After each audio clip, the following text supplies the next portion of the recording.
tout à l'heure, je vous ai expliqué au début du cours, de la séance, pardon, que chaque élément qui sera amortissable, chaque immobilisation qui sera corporelle, bien sûr, qui sera amortissable, il va perdre durant sa vie durant sa durée de vie ou bien sa durée d'utilisation, il va perdre de sa valeur.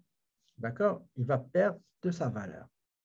Le calcul d'amortissement tient compte de la durée de vie utile de l'immobilisation. Il peut être établi en fonction, c'est-à-dire la méthode avec laquelle vous allez déterminer la valeur de détérioration de cette immobilisation, ça dépend du nombre d'années pendant lesquelles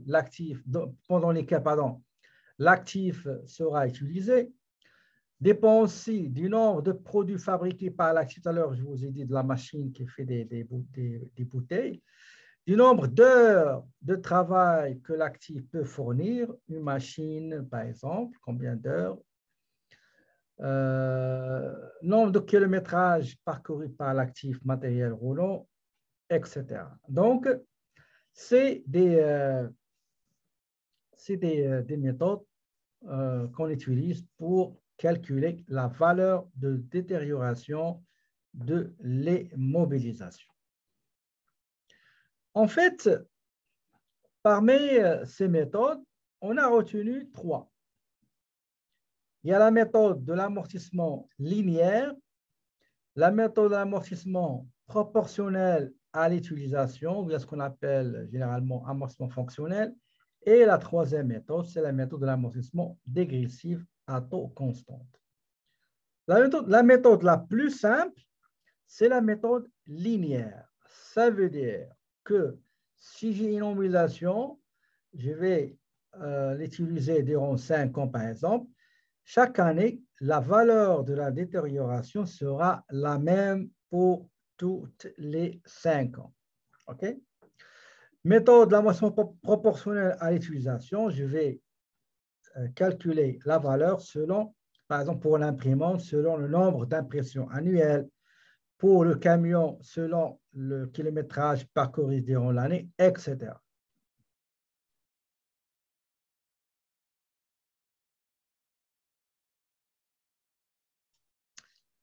La formule de l'amortissement, méthode de l'amortissement linéaire, elle est très simple et très facile. Comment on la calcule? On prend le coût d'acquisition de l'immobilisation moins la valeur avec laquelle on va vendre cette immobilisation. Je vous l'ai expliqué déjà au début de la séance. Ça s'appelle la valeur résiduelle. Je vais vous lire une définition. Attendez, je l'ai vu quelque part. La valeur résiduelle. La valeur résiduelle sera la valeur de réalisation nette estimée, sous estimation, d'une immobilisation corporelle à la fin de sa durée de vie utile. D'accord? Parce qu'il y a deux, il y a durée de vie utile et durée de vie. Durée de vie utile, ça veut dire on a fini l'utilisation. Durée de vie, c'est vous avez fini l'utilisation ou non, c'est une durée de vie. Par exemple, durée de vie 5 ans, on va compter 5 ans.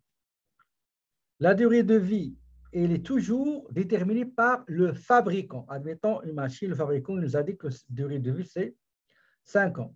Alors que nous, on l'a utilisé et il est amorti complètement après 2 ans. Ça, c'est durée de vie utile de l'utilisation. On regarde durée de vie en bas, durée de vie. Durée de vie, c'est la durée pendant laquelle l'immobilisation serait utilisable par l'entreprise. Durée de vie utile, période pendant laquelle l'immobilisation continue directement ou indirectement aux opérations de l'entreprise.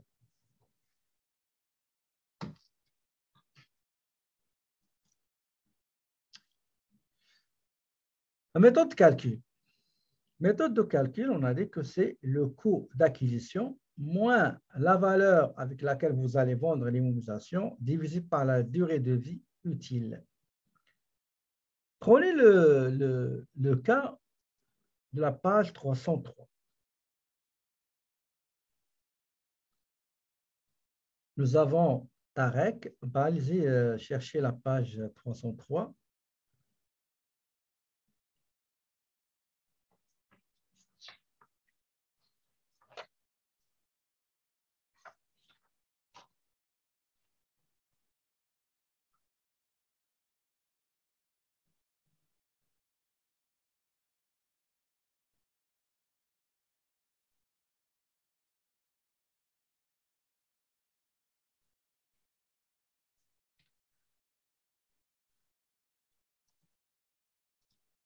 Donc, on dit ici que le 2 juillet 20X5, Tarek a acheté un nouvel ordinateur pour le centre équestre du Boisé.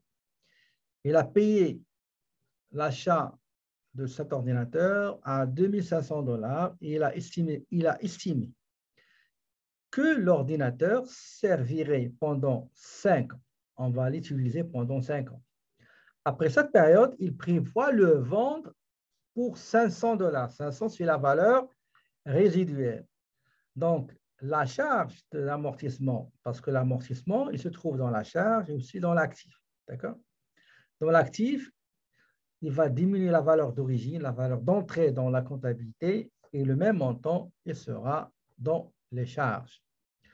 Dans l'actif, il s'accumule, dans la charge, il ne s'accumule pas. Donc, chaque année, il a une charge. Donc, on ne sait pas les exercices. Le coût d'achat d'ordinateur, c'est 2500, moins la valeur que Tarek estime le vendre, c'est 500, ça donne 2000, divisé par la durée de vie utile en année, c'est 5 ans. Ça donne 400 $. Mais, attention, ce qu'on vient de calculer, c'est pour l'année. C'est pour 12 mois. Alors que Tarek a acheté ce matériel en juillet. Donc, il n'a pas utilisé ni janvier, ni février, ni mars, ni avril, ni mai, ni juin. Il sera utilisé à partir de juillet, août, septembre, octobre, novembre et décembre. 6 mois. Donc, je dois calculer l'amortissement de ce matériel informatique pendant les 6 mois d'utilisation. D'accord? Donc, attendez, je vais prendre le fichier Excel, comme ça vous allez comprendre qu'est-ce que je veux dire par ça. Ce ne sera pas long, une seconde. Bon, c'est quelle page? On a dit page 303. Okay, 303. 303. On va prendre la page 303. Donc, la première chose qu'on va faire, on va poser la formule. Donc, amortissement linéaire égale le coût d'acquisition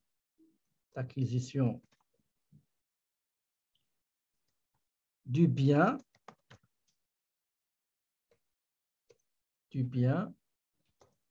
immobilisé, bien sûr, moins la valeur résiduelle. La valeur résiduelle, ça veut dire le prix de vente estimé.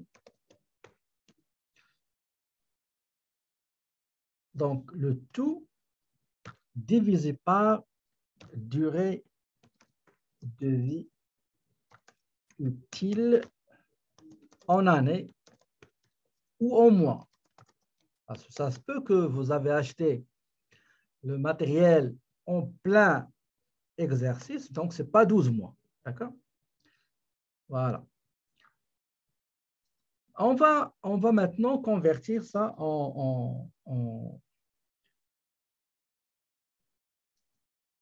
on va commencer par amortissement linéaire pour 12 mois, OK? De 12 mois, pour 12 mois, c'est-à-dire 1 an.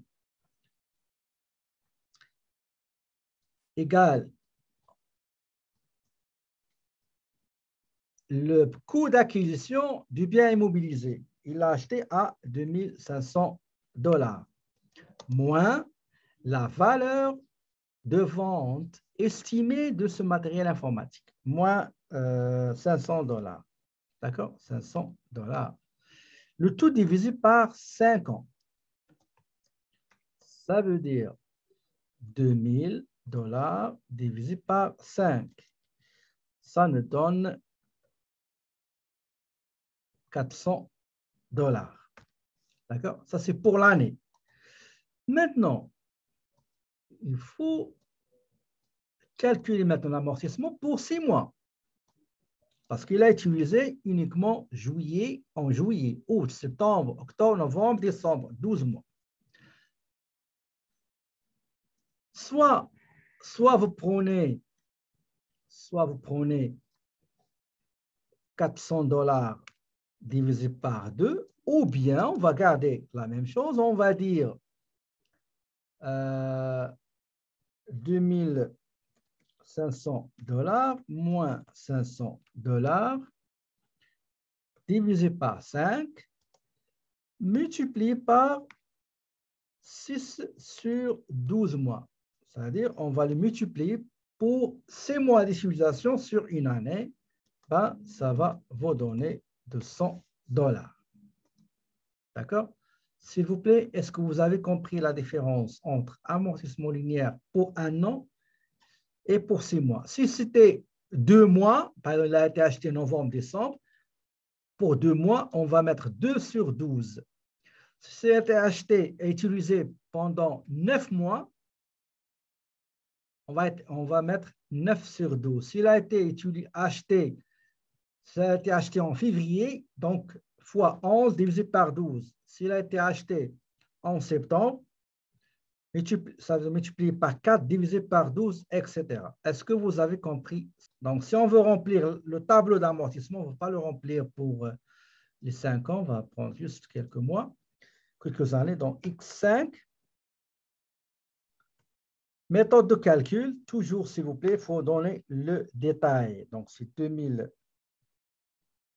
2500 $ moins 500 $ la valeur résiduelle divisé par 5, le taux multiplié par 6 mois, ouais, c'est ça, 6 mois divisé par 12 mois et ça donne 200 $. Dans l'examen, c'est ça ce qu'il faut faire. Il faut remplir, il faut mettre le détail de votre calcul.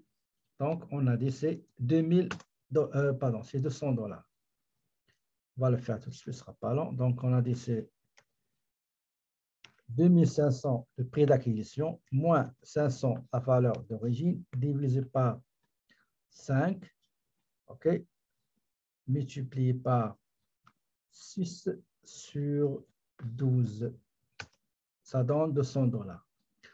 Maintenant, la deuxième année, c'est toute l'année, 2000x6, c'est toute l'année, ce n'est pas 6 mois, OK? C'est toute l'année, ça veut dire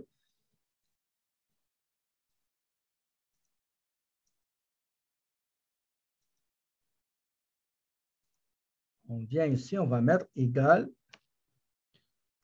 2500 $ divisé par 500 $, OK?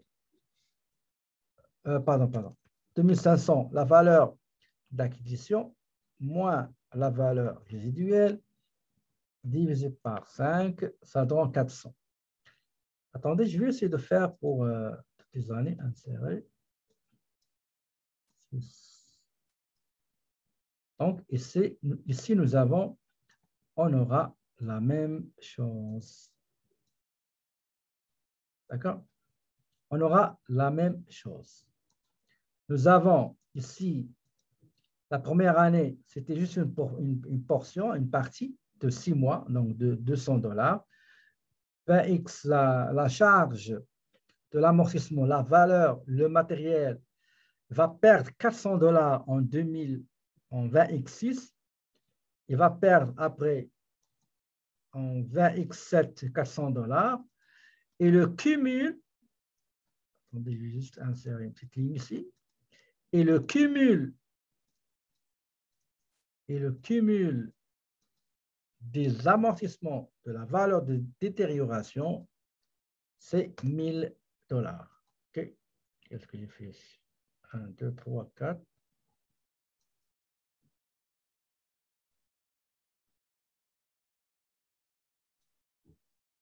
C'est 2000. Ah oui, c'est 1800. Parce que si jamais on a acheté ça durant le début de l'année, on aura 400, donc le total sera 2000, 1800, sera 2000, si c'est 400 la première année. D'accord? Maintenant, on va comptabiliser l'amortissement pendant 2 ans. D'accord? On va prendre juste 2 ans. Donc, on va prendre de X5 et de 20X6. Ici, nous avons à la fin de l'année, c'est ce qu'on appelle, ça c'est vous avez déjà vu ça en comptabilité 1, les travaux de régularisation. Et vous allez voir aussi dans le prochain cours qui est le projet en comptabilité. Donc, j'ai ici amortissement, matériel informatique. Ça, c'est la partie actif informatique. Le compte, c'est 58. Pardon, ça, c'est partie charge, OK? 58,40. Le montant, c'est de 200 $ qui est là. Ça, c'est la charge.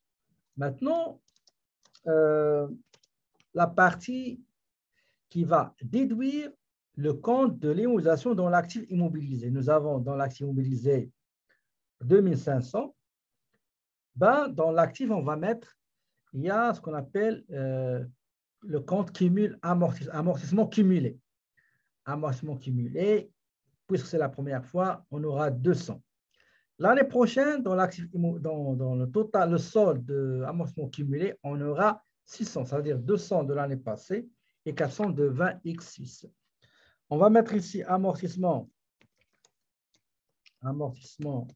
cumulé du matériel informatique. Le compte, c'est 15,10 et c'est le même montant. Dans la description, on va mettre amortissement du matériel informatique de 20X5. Vous pouvez mettre, par exemple, régularisation de l'amortissement du matériel informatique. C'est mieux. Donc, régularisation de l'amortissement, etc. Donc, on va faire la même chose pour du 20X6 l'année prochaine. On va copier ici. Voilà. Donc, ici, j'ai 400 parce que c'est toute l'année. Régulation de l'amortissement du matériel informatique de 20X6 et ainsi de suite. D'accord? Donc, pour l'année 2007, vous aurez la même chose. Okay? Donc, copier, on va mettre coller ici et vous aurez la même chose. Okay? 20X7. 1, 2, 3, il me reste 2. Hein? Donc, ça, copier, ici, coller, ici, coller. Donc, ici, c'est pour 2007. Ça, c'est 2008. Et ça, c'est 2009. Donc, 7, 8 et 9. Voilà. Ça, c'est la constatation de l'amortissement. Donc, dans l'examen, vous aurez comme ça. Vous aurez un matériel acheté. Vous allez calculer l'amortissement linéaire. OK? Vous allez remplir le tableau juste 2 années ou 3 années, ce n'est pas toutes les années. Et après, vous allez faire la régulation de l'amortissement dans le journal général.